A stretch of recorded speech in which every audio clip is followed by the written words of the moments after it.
Hi everyone. ఈ వీడియోలో material science యొక్క ఇంపార్టెంట్ టాపిక్స్ అండ్ సబ్జెక్ట్ యొక్క ఓవర్వ్యూ అనేది ఎక్స్ప్లెయిన్ చేస్తాను. ఫస్ట్ మెటీరియల్ స్ట్రక్చర్ అంటే ఏంటిది, అండ్ నెక్స్ట్ క్రిస్టల్ స్ట్రక్చర్ అంటే ఏంటి అండ్ ఎలా క్లాసిఫై చేస్తారు క్రిస్టల్ స్ట్రక్చర్స్. ఇందులో 7 బేసిక్ క్రిస్టల్ స్ట్రక్చర్స్ అనేవి ఉంటాయి. సో వీటిలో మనం మేజర్గా 4 ఇంపార్టెంట్ క్రిస్టల్ స్ట్రక్చర్స్ ఉన్నాయి. అవి simple cubic, body centred cubic, face centred cubic and hexagonal closed pack. So వీటి యొక్క coordination number and atomic packing factor అనేవి చూసుకోవాలి. నెక్స్ట్ మనకి defects in crystal structure. So crystal స్ట్రక్చర్లో ఏవేవి డిఫెక్ట్స్ ఉంటాయి అనేది చూడాలి. అందులో point defects, line defects and surface defects. So point డిఫెక్ట్స్లో substitutional, interstitial, Schottky and Frenkel defects. And next line డిఫెక్ట్స్లో వెరీ ఇంపార్టెంట్ లైన్ డిఫెక్ట్స్ అనేవి. So line డిఫెక్ట్స్లో edge dislocation and screw dislocation, ఈ రెండు చాలా ఇంపార్టెంట్. నెక్స్ట్ సర్ఫేస్ డిఫెక్ట్స్లో వచ్చేసి grain boundary defects and twinning. So ఇవి చూసుకునే తర్వాత next types of materials. So materials అనేవి 3 టైప్స్ ఉంటాయి. ఒకటి isotropic, anisotropic and next orthotropic. ఈ 3 టైప్స్ ఆఫ్ మెటీరియల్స్ చూసుకోవాలి. సో వెరీ ఇంపార్టెంట్ టాపిక్ ఏంటంటే stress strain diagram. Stress strain diagram of a mild steel. So ఈ stress strain diagram of mild స్టీల్లో మనకు చాలా టాపిక్స్ కవర్ అవుతాయి. సో అవేంటంటే హుక్స్లా తెలుస్తుంది, proportionality limit, elasticity, plasticity, ultimate stress, work hardening, next breaking stress. So ఇలా topics అనేవి తెలుస్తాయి. సో ఇవన్నీ కవర్ అయిన తర్వాత next properties of engineering materials. Engineering materials యొక్క ప్రాపర్టీస్ అనేవి వెరీ ఇంపార్టెంట్. ఇందులో కంపల్సరీగా ఒక క్వశ్చన్ అడిగే ఛాన్సెస్ ఉన్నాయి. సో అవి ఏంటిదంటే properties ductility, malleability, next hardness, brittleness, toughness, stiffness. So ఈ ప్రాపర్టీస్ అన్నీ కంపల్సరీ నేర్చుకోవాలి. సో ఇవి అయిన తర్వాత నెక్స్ట్ మనకు iron carbon diagram and phase diagrams. So phase diagram అంటే ఏంటిది? ఫేస్ డయాగ్రామ్ అంటే ఇది ఒక graph between temperature and composition of a metal or any material. So ఏదైనా ఒక మెటల్ ఆర్ మెటీరియల్ యొక్క కంపోజిషన్ తర్వాత ఆ టెంపరేచర్, ఈ పర్టికులర్ టెంపరేచర్ వద్ద దాని యొక్క కంపోజిషన్ని తెలుసుకోవడమే ఫేస్ డయాగ్రామ్స్. ఈ ఫేస్ డయాగ్రామ్స్ వల్ల మనం ఏం తెలుసుకుంటామంటే మెల్టింగ్ పాయింట్, ఏదైనా ఒక మెటల్ యొక్క మెల్టింగ్ పాయింట్ ఎక్కడ ఉంటుంది అని తెలుసుకోవడానికి మనం ఈ ఫేస్ డయాగ్రామ్స్ యూజ్ చేస్తాము. సో ఇందులో మేజర్గా మనం ఐరన్ కార్బన్ డయాగ్రామ్ అనేది స్టడీ చేస్తాము. ఇది వెరీ ఇంపార్టెంట్ అనమాట. సో ఇందులో మనకు కొన్ని రియాక్షన్స్ ఉంటాయి. ఆ రియాక్షన్స్ కంపల్సరీ నేర్చుకోవాలి. అవి ఏంటిదంటే eutectic reaction, eutectoid reaction, peritectic reaction, peritectoid reaction.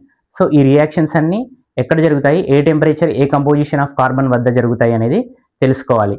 So ఇవి అయిన తర్వాత next microstructure of steels and iron and steels యొక్క మైక్రోస్ట్రక్చర్ గురించి తెలుసుకోవాలి. అవి ఏంటిదంటే next ferrite, austenite, pearlite, cementite, martensite. So ఈ యొక్క మైక్రోస్ట్రక్చర్స్ గురించి బ్రీఫ్గా స్టడీ చేయాలి. సో ఇవన్నీ కంప్లీట్ అయిన తర్వాత next manufacturing of steels, cast iron and wrought iron. So cast iron, steel and wrought iron ఎలా మ్యానుఫ్యాక్చర్ చేస్తారు?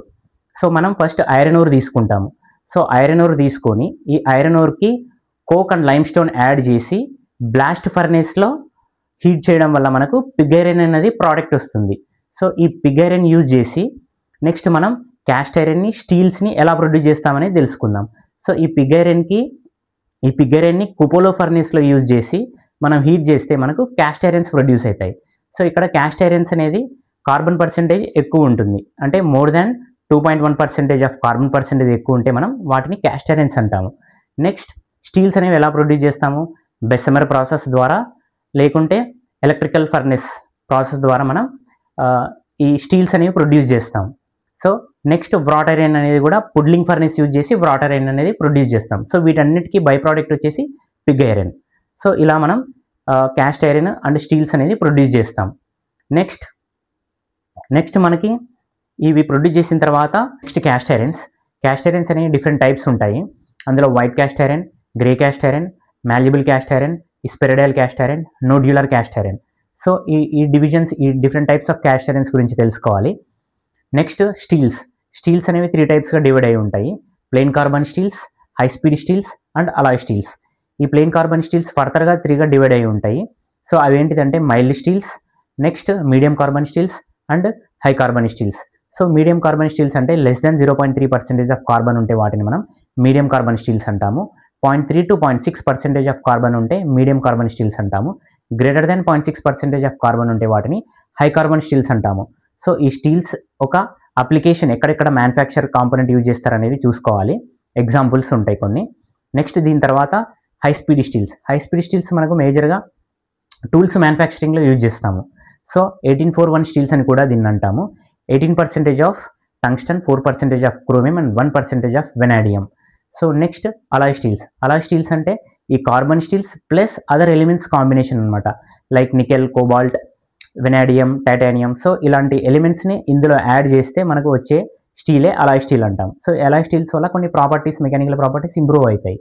సో నెక్స్ట్ టాపిక్ వచ్చేసి మనకు హీట్ ట్రీట్మెంట్ అనేది వెరీ ఇంపార్టెంట్. కంపల్సరీగా 1 or 2 మార్క్స్ అనేవి ఎక్స్పెక్ట్ చేయొచ్చు. సో ఈ హీట్ ట్రీట్మెంట్ అనేది ఎందుకు చేస్తాం మనం?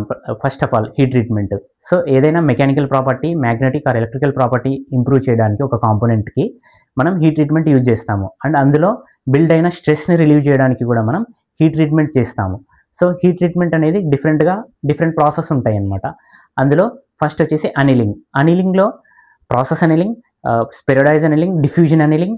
సో ఇలా డిఫరెంట్ టైప్స్ ఆఫ్ అనీలింగ్ ఉంటుంది. నెక్స్ట్ నార్మలైజింగ్, ఆ తర్వాత టెంపరింగ్, హార్డనింగ్. సో వీటిని యూజ్ చేసి మనం హీట్ ట్రీట్మెంట్ చేస్తాము. నెక్స్ట్ కేస్ హార్డనింగ్ అనేది ఒక స్పెషల్ ఉందన్నమాట. సో ఈ కేస్ హార్డనింగ్ ఎందుకు చేస్తామంటే ఓన్లీ సర్ఫేస్ లేయర్ ఏదైనా కాంపోనెంట్ యొక్క అప్ టు సర్టెన్ డెప్త్నే మనం హార్డనింగ్ చేయాలంటే మనం ఈ కేస్ హార్డనింగ్ యూజ్ చేస్తాము. ఈ కేస్ హార్డనింగ్లో కూడా different types of case hardenings ఉంటాయి. నైట్రైడింగ్ అని, తర్వాత cyaniding, so next flame hardening, next gas hardening. So ఇలాంటి డిఫరెంట్ టైప్స్ ఆఫ్ హార్డనింగ్స్ ఉంటాయి. సో ఇవన్నీ అయిన తర్వాత నెక్స్ట్ వచ్చేసి ఈ హార్డ్నెస్ని మనం టెస్ట్ చేయడం కోసం హార్డ్నెస్ టెస్ట్స్ ఉంటాయి. సో అవి ఏంటిదంటే Brinell hardness test, Rockwell and Vickers, and next Jominy and quench test. So ఈ ఫోర్ హార్డ్నెస్ టెస్ట్ అనేవి కంపల్సరీ చూసుకోవాలి. సో ఇవన్నీ అయిన తర్వాత నెక్స్ట్ కంపోజిషన్, అంటే అలాయ్స్, ఏ అలాయ్ వాటి యొక్క కంపోజిషన్ అనేవి వెరీ ఇంపార్టెంట్. ఇందులోంచి ఒక క్వశ్చన్ ఎక్స్పెక్ట్ చేయొచ్చు. ఎందుకంటే ఈ అలాయ్స్ అంటే సపోజ్ బ్రాస్ అంటే ఏంది, బ్రాస్లో ఏముంటుంది, బ్రాంజ్లో ఏముంటుంది, brass, copper and zinc, bronze, copper plus tin. So ఇలా ఈ కంపోజిషన్ అనేది ఇంపార్టెంట్. అలాగే Monel metal, Muntz metal, German silver. So ఇలా different types of Babbitt metal, gun metal. So ఈ గన్ మెటల్ అంటే ఏంటిది, అందులో ఏమేమి కాంపోనెంట్స్, కంపోజిషన్ ఉంటుంది, కంపోజిషన్ ఆఫ్ ఎలిమెంట్స్ ఉంటాయి. సో ఇవన్నీ ఇప్పుడు నేను చెప్పినవన్నీ కంపల్సరీ చూసుకోవాలి. సో ఈ టాపిక్స్ అన్నీ మీరు కంప్లీట్గా కవర్ చేస్తే almost 80 to 90% of material science, అంటే మెటలర్జీ, మెటీరియల్ సైన్స్ని కంప్లీట్ చేసినట్టు అవుతారు. సో ఈ టాపిక్స్ అన్ని కంపల్సరీ చదువుకోండి.